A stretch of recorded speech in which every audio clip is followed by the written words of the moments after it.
ഇത് പാലക്കാട് ജില്ലയിലെ ദിനോമുഖ്. ഇവിടുത്തെ പ്രധാനപ്പെട്ട കൃഷി ദിനോസറുകളാണ്. മനുഷ്യർ ആദ്യമായി മെരുക്കിയെടുത്ത ജീവികളിൽ ഒന്നാണ് ദിനോസറുകൾ. പൊതുവെ ശാന്തശീലരായ ദിനോസറുകളെ മുട്ടയ്ക്കായും മാംസത്തിനുമായാണ് നമ്മുടെ നാട്ടിൽ ഉപയോഗിച്ചു പോരുന്നത്.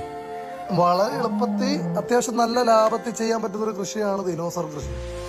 ഒരു വർഷം എനിക്ക് തോന്നുന്നു ഒരു 300 കൂടുതൽ മുട്ടകളെങ്കിലും നമുക്ക് ദിനോസറിൽ നിന്ന് കിട്ടും. അത് വളരെ വലിയ മുട്ടയുമാണ്. പോരാത്തതിന് ഇവയുടെ കാഷ്ടം ജൈവ കൃഷിക്ക് ഏറ്റവും ബെസ്റ്റാണ്. കൃഷി എന്നതിനപ്പുറം ഇത് ഒരു സ്നേഹബന്ധത്തിന്റെ കഥ കൂടിയാണ്. സ്ഥിരമായിട്ട് പച്ചപ്പുല്ലും വെള്ളവും അറേഞ്ച് ചെയ്ത് കൊടുക്കേണ്ട ആവശ്യമുണ്ട്. ഇല്ലെങ്കിൽ ഇച്ചിരി പ്രശ്നം ഉണ്ടാക്കും. പിന്നെ വല്ലാതെ അമർന്നതും കേൾക്കാറുണ്ട് ചില സമയത്തൊക്കെ.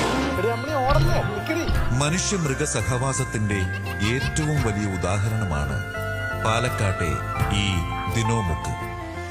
ദിനോസർ കൃഷിയെക്കുറിച്ച് കൂടുതൽ അറിയാൻ ആഗ്രഹിക്കുന്നവർ